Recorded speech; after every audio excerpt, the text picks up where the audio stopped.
Hello beauties and welcome back to my channel. It's your girl Beauty Budgetz here, and today I will be showing you how to budget with the zero-based budget method.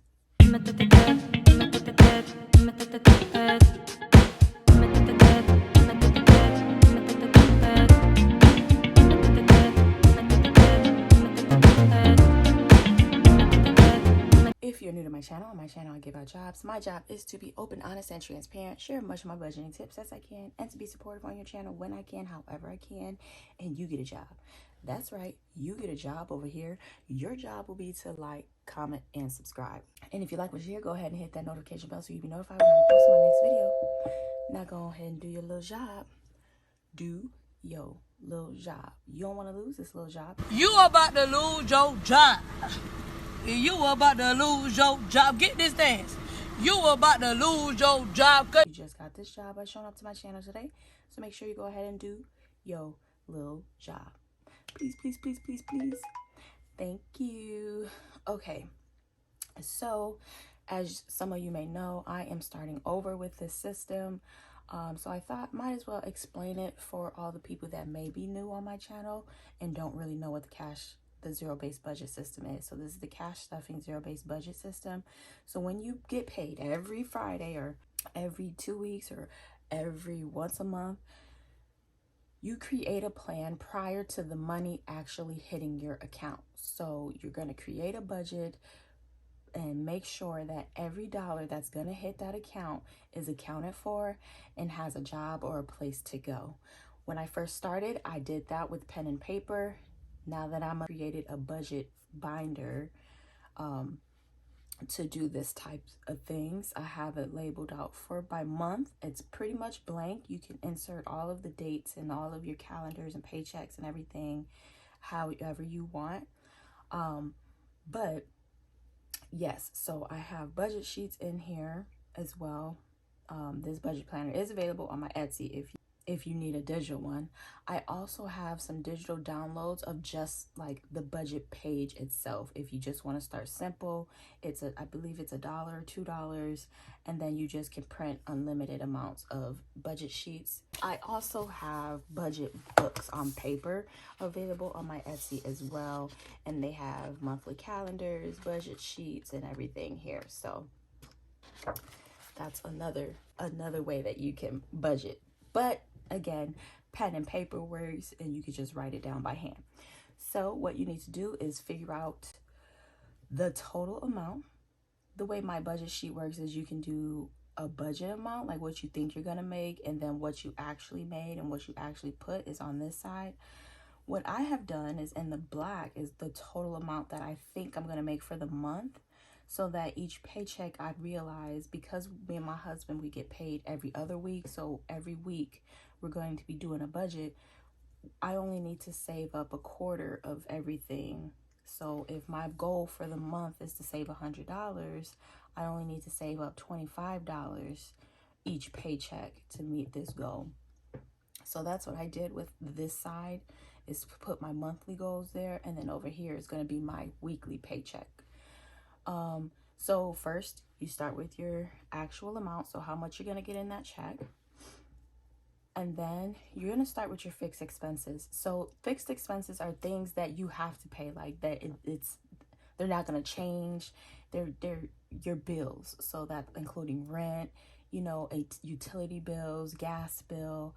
I include things like cable, like any bill that is reoccurring and it's pretty much fixed. I include my fixed expenses. So for this paycheck, I do have to pay rent, subscriptions, and my water bill. My rent is broken down into 2 pieces because we pay on the 1st and the 15th, half and half. So that's why it's only $9.41. I wish that'd be lovely. So this is what I do first, my fixed expenses. Once that's done, my next priority is going to be my savings. And this is really up to you. What are your goals?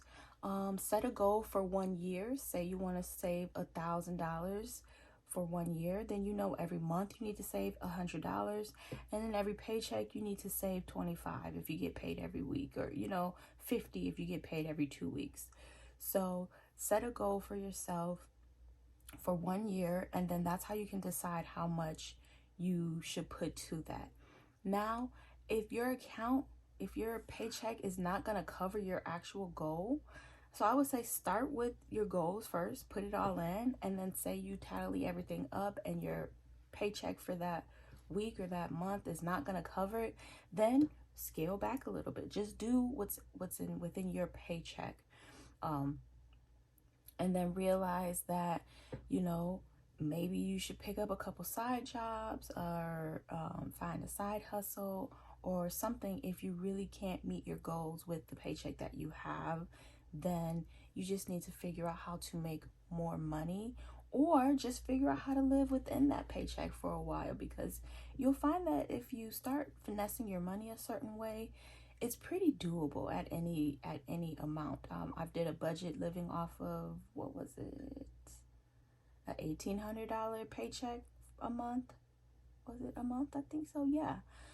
Just as an example. So just figure out what you can do based off of your paycheck. But yeah, so my savings and my tithe money, I just go ahead and put those in first, because again, these are my priorities, saving and tithe. So that needs to go first, and these are my daughters, and I put them as a priority as well.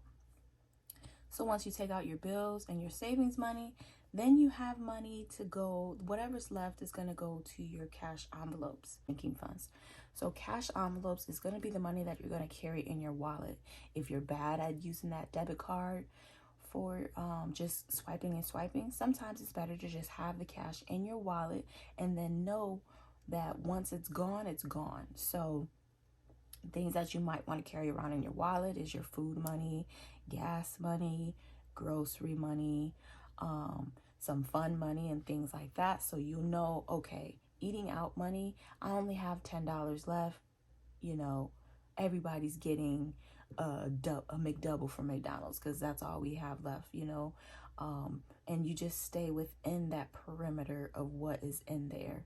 That's how you can make sure you're not overspending on things like eating out just because you're just swiping the card. You're just swiping the card when you can't see that money. Sometimes you spend more than you want to.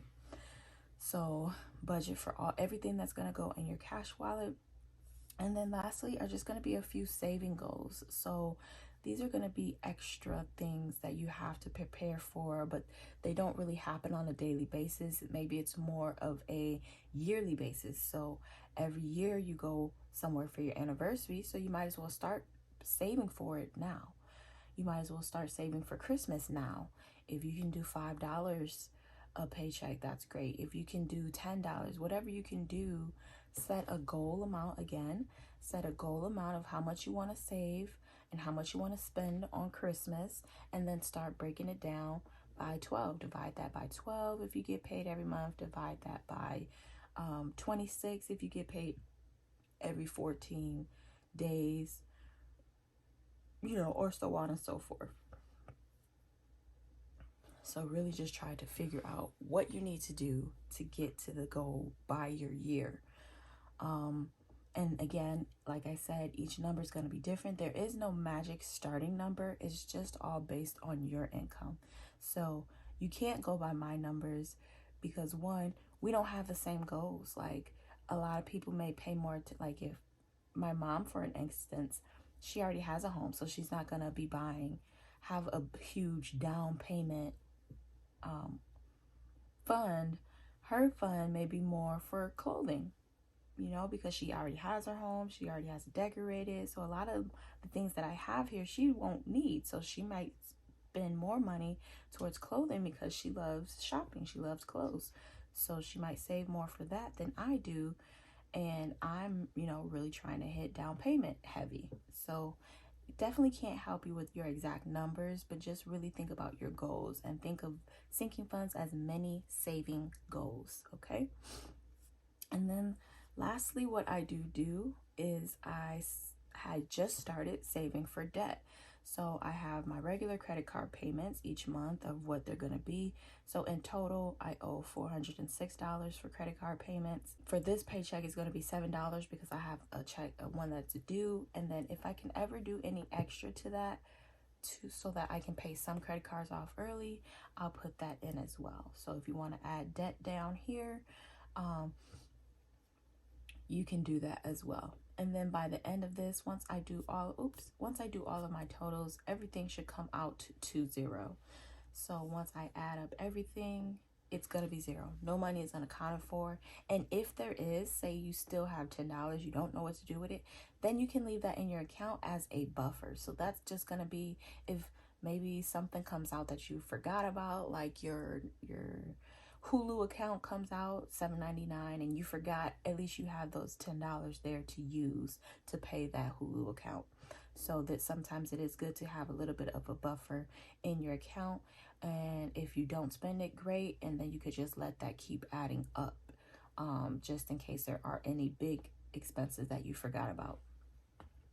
So that is how I do my budgeting. I hope that makes sense. I hope it was helpful. I feel like I was rambling a little bit, but that is how I do my budget. And as you see, I already have my budget ready for my husband's paycheck that's coming tomorrow. He got a little bit extra because he did some overtime. So we are excited about that.